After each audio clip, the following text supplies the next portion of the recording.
right, I'm Gale Perry, Editor-in-Chief of CPA Practice Advisor magazine, and I'm here with Gale Crosley.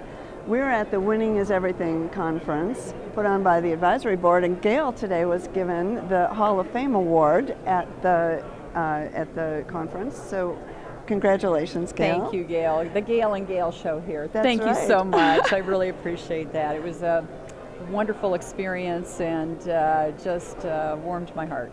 Well, and Gale is the founder of the Crosley Company. Can you tell us a little bit about that? Yeah, Crosley & Company is a consulting firm, and we help mid-market CPA firms and accounting firms across the world grow. And we do this by institutionalizing practice growth methods throughout the firm and convert the firm to a high growth culture. And do you have a specific program that you use to help enable that? I do. I have a practice growth model that I developed many years ago, and I wrote about it in a book that I wrote a few years ago at the Crossroads. And the model basically is a way to frame up and organize the firm's approach to growth so that when they tackle growth, they do it in a systematic and process sort of a way. And because I'm a former auditor, I'm a very process-oriented person, so it resonated with me as I created it, and it resonates with the firms as they understand it and implement it. And I take it this is kind of a lifestyle change for these firms. It's not just something you do once and you're done. Oh, that's true. That's a perfect word, Gale. It truly is a lifestyle change, and it is a strategic approach, not a tactical approach.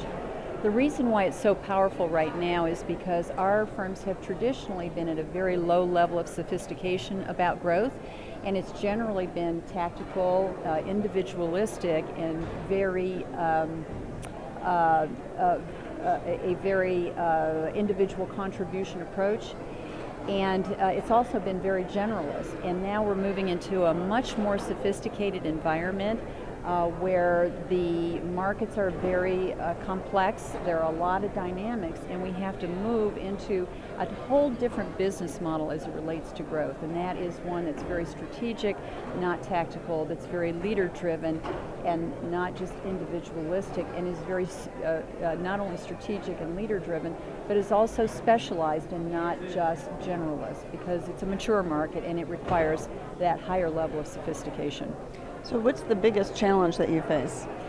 The biggest challenge is probably getting firms to, not the managing partner, because usually the managing partner who brings me in is forward-thinking and knows where the future could be, but to help him get the partners engaged in looking at the future and realizing that the world that they are living in today was yesterworld.